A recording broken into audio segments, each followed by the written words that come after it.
Hello tout le monde, c'est Raph. Bienvenue à tous sur votre vidéo d'analyse et de récapitulation du Nasdaq de ce week-end.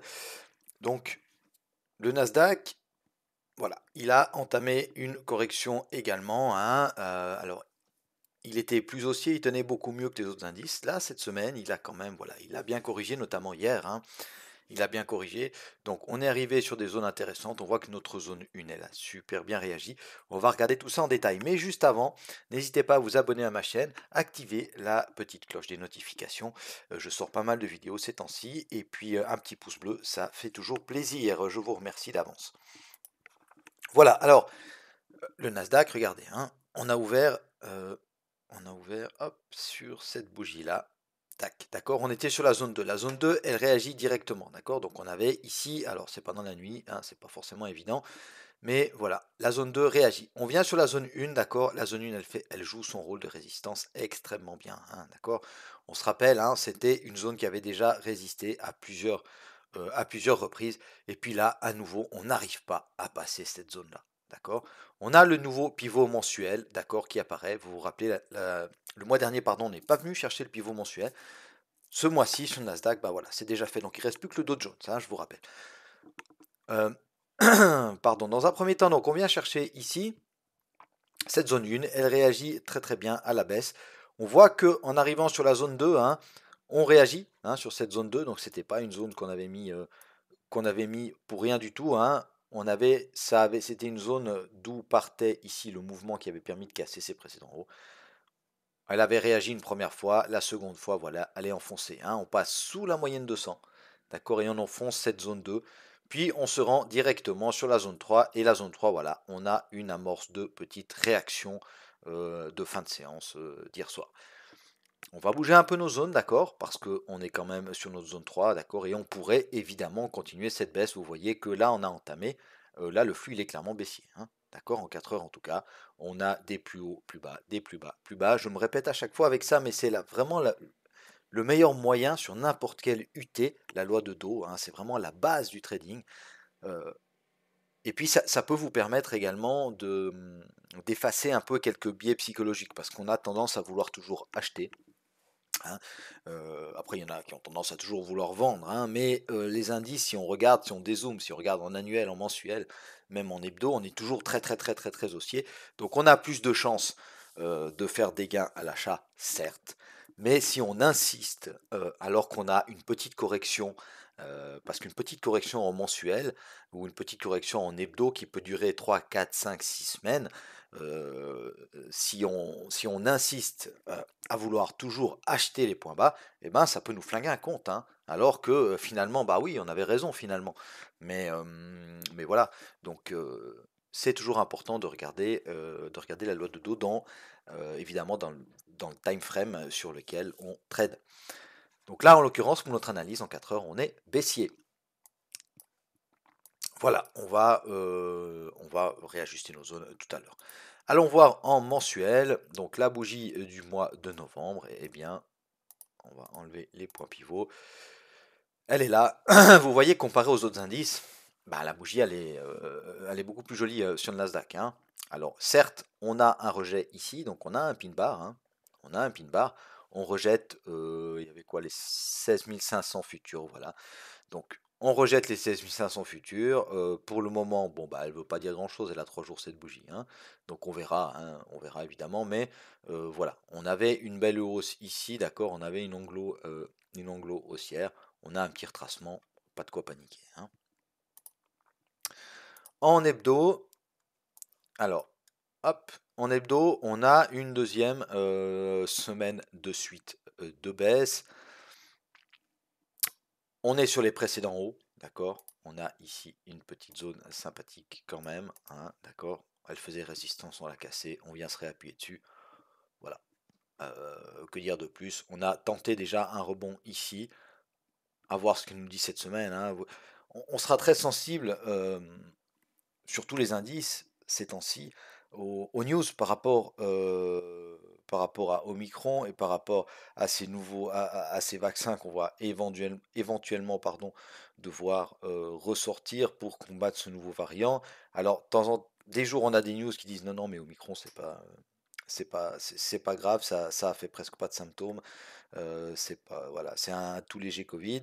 Et puis le jour d'après, on a Pfizer qui dit ouais, mais bon, c'est pas très, on n'a pas beaucoup de recul sur ce variant-là. Et puis on sait pas trop si le vaccin il est efficace ou pas. Voilà, donc c'est normal, on hésite un peu. Mais pour le moment, il y a rien d'alarmant, hein. Regardez, on est très très bien orienté à la hausse encore, hein. C'est vraiment des retracements qui sont tout à fait sains dans un flux haussier comme celui du Nasdaq actuellement.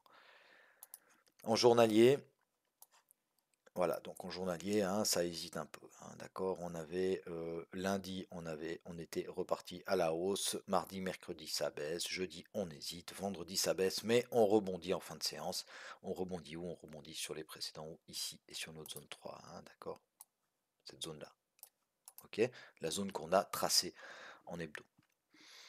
Donc ça, on va l'enlever parce qu'en 4 heures, on a nos zones.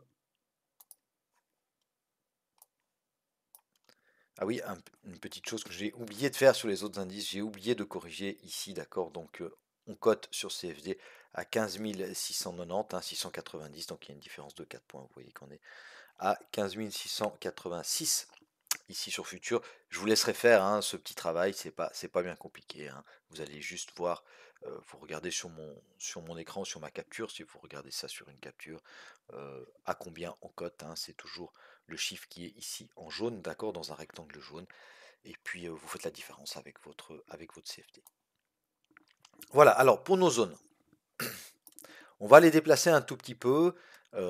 Évidemment que toutes les zones restent valables, hein, que ce soit la zone 2, d'accord, qui avait fait zone de support, ensuite de résistance, elle pourrait évidemment faire encore office de résistance, voire de support si on la recasse à la hausse. La zone 1, on n'est pas venu, enfin on n'est pas venu.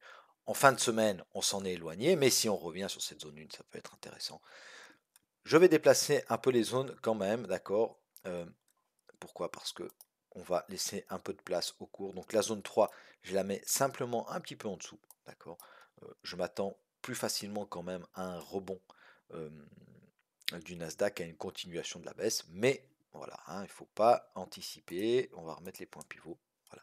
La zone 3 elle est intéressante parce que eh bien maintenant elle est appuyée par le nouveau support 2 mensuel. D'accord. Donc ça c'est une zone importante. La zone 2, elle va remplacer notre zone 3. Pourquoi? Parce qu'elle n'est pas cassée. Alors on peut évidemment l'agrandir un tout petit peu, hein. Très serré, hein, zone 2, zone 3. Un peu trop peut-être. Un peu trop peut-être. Donc on peut la déplacer peut-être sur la R1 annuelle. Pourquoi pas, hein. On avait ici une zone intéressante. On va faire ça. Ok, on va la déplacer là. R1 annuel. Alors comment je fais? Regardez, ici, ça résiste, ça résiste, ça résiste, ça résiste, ça résiste. Ok. Ici, ça fait support. D'accord. On recasse, ça résiste. On recasse, ça fait support. D'accord. Donc, zone intéressante. Ok. Donc, on va la mettre là. Zone 2, on va la mettre comme ça. Zone 1, on va la mettre ici. Du coup, ça devient une zone de résistance. Voilà. Donc la zone 3, si on résume, on a quand même pas mal d'arguments. On a la résistance 1 annuelle, d'accord, euh, qui réagit évidemment, c'est des gros niveaux. Et puis on a les 15 000, hein, chiffre rond futur, donc ça c'est vraiment une zone intéressante, d'accord. Juste au-dessus, on a le support 2 mensuel. Vous vous rappelez, quand on vient sur ce support-là, on aura une réaction haussière. Ça ne veut pas dire quand on tape, on repart, d'accord. On peut faire un excès dessous, même de 50, 100 points, d'accord, avant de réintégrer et pourquoi pas d'avoir une petite réaction haussière. Ok. Notre zone 2, bah pour le moment, elle réagit à la hausse, hein. On est appuyé par le S1 mensuel, même si on clôture juste en dessous, d'accord. Mais justement, on est en train de faire cette réaction, je vous ai dit, hein. On casse le support 1 mensuel et puis on vient le rechercher, d'accord. Vous voyez, là, on l'a quand même cassé de 150 points, hein. Ok, là on est en swing, on est en 4 heures. Donc après, je sais pas, j'ai pas regardé dans les plus petites UT, mais certainement qu'au contact, on a eu déjà une petite réaction de 10, 15, 20, 50 points. qu'on ne voit pas sur cette bougie 4 heures, hein, d'accord. Et puis la zone 1, eh bien, on va, donc c'est notre ancienne zone 2, hein, elle a fait ici support, là elle fait résistance, elle pourrait évidemment refaire résistance, hein, et puis bah, il y a les 16 000, hein, d'accord. Donc 15 000, 16 000, et ici on a les 15 600, on a les 15 500 au fond de la zone, hein, voilà, un peu plus bas, d'accord. Donc si on fait un petit excès ici en dessous de la zone 2, vous n'oubliez pas que les 15 500, c'est un beau niveau, d'accord. Voilà, évidemment qu'on peut affiner encore ces petites zones dans les plus petits time frames, donc ça après c'est à vous de voir. Au niveau du RSI, ben voilà, hein, on n'a pas de div, on n'a rien du tout pour le moment, donc on verra la semaine prochaine si éventuellement on vient s'appuyer un peu plus bas, d'accord. Là on a encore une petite zone intermédiaire intéressante, hein, vous voyez ici on a bloqué net et on est reparti à la baisse, d'accord. C'était ce bloc de contrat ici, on va pas en rajouter une par là, mais allez, je vous montre. Moi, je pourrais mettre une zone comme ça. Sachant qu'on a la S2M juste en dessous, d'accord, le support 2 mensuel. C'est une zone ici qui a fait résistance, qui a fait support ici. Moi, j'aime bien ces zones-là qui inversent de rôle, d'accord, parce que ça veut dire qu'il y a des investisseurs qui sont rentrés ici assez fortement pour faire décoller tout ça et faire casser ces précédents hauts ici. Donc voilà, ça commence à faire un peu chargé. Allez, moi je vais supprimer ça. On les remettra en temps voulu, sinon on va plus réussir à voir. Voilà, allez, on la laisse, hein. Elle est là maintenant, on la laisse. Notez-la, ça peut être intéressant. Voilà mes amis, j'en ai terminé pour mes vidéos du week-end. J'espère que vous passerez un excellent week-end et puis je vous retrouve avec grand plaisir euh, au courant de la semaine déjà, hein, pour mes traites du jour.